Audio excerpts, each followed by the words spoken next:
السلام علیکم، Urdu news net work کے ساتھ میں ہوں علی سرور۔ سب سے پہلے شامل کریں گے news headlines. World cup کے لیے 18 رکنی ٹیم کا اعلان کر دیا گیا۔ کپتان بابر اعظم، نائب کپتان شاداب خان ہوں گے۔ محمد رضوان، حسن علی، فخر زمان، امام الحق ٹیم میں شامل۔ عبداللہ شفیق، محمد نواز، اسامہ میر اور شاہین شاہ افریدی شامل۔ حارث رؤوف، سعود شکیل، محمد وسیم جونیئر، سلمان علی آغا، افتخار احمد بھی اسکواڈ کا حصہ۔ محمد حارث، ابرار رحمت اور زمان خان ریزرو کھلاڑیوں میں شامل۔ نسیم شاہ انجری کے باعث ورلڈ کپ سے باہر۔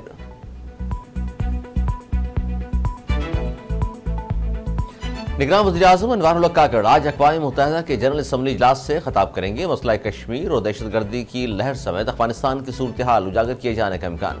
نیو یارک میں council of foreign relation forum پر خطاب میں نگراں وزیراعظم انوار الحق کاکڑ نے کہا، ٹی ٹی پی اور داعش کا دوبارہ سر اٹھانا پاکستان اور دنیا بھر کے لیے تشویش کا باعث ہے۔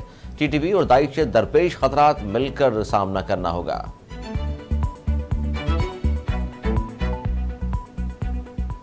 سابق صدر آصف علی زرداری کی مسلم کاف کے سربراہ چودھری شجاعت کی رہائش کا آمد، خیریت دریافت کی، اہم سیاسی امور اور موجودہ سیاسی صورتحال پر تبادلہ خیال۔ الیکشن کمیشن کی جانب سے جنوری کے آخری ہفتے میں انتخابات کرانے کے اعلان پر بھی بات چیت۔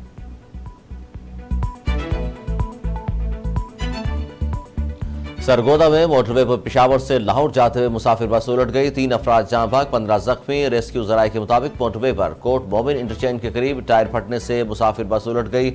حادثے میں جاں بحق افراد کی لاشوں اور زخمیوں کو ہسپتال منتقل کر دیا گیا۔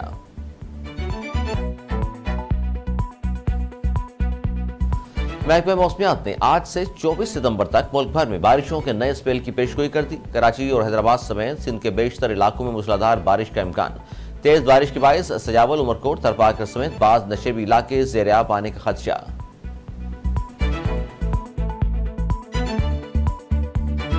جسٹن ٹروڈو کا کہنا ہے کہ کینیڈا بھارت کو اشتعال نہیں دلا رہا، نہ مسائل پیدا کر رہا ہے، یہ معاملہ قانون کی حکمرانی کا ہے۔ کینیڈین شہری کو کینیڈین سرزمین پر قتل کیا گیا، ہمارے پاس بھارتی حکومت کے ایجنٹس کے قتل میں ملوث ہونے کا یقین کرنے کی مصدقہ وجوہات ہیں۔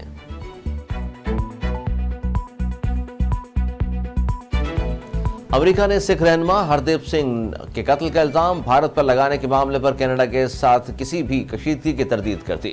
امریکہ کی قومی سلامتی کے مشیر جیک سلیوان نے واضح کیا کہ بھارت پر کینیڈا کے سنگین الزامات پر تشویش ہے، تاہم تشویش کے باوجود امریکہ اور کینیڈا کے درمیان اس معاملے پر کوئی کشیدگی نہیں ہے۔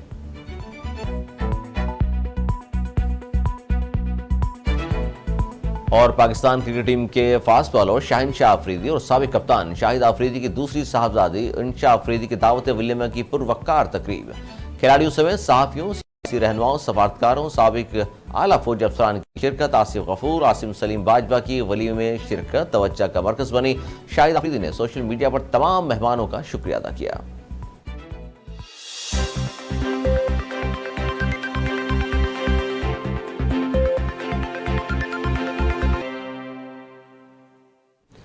ہیڈ لائنز آپ نے ملاحظہ کی، خبریں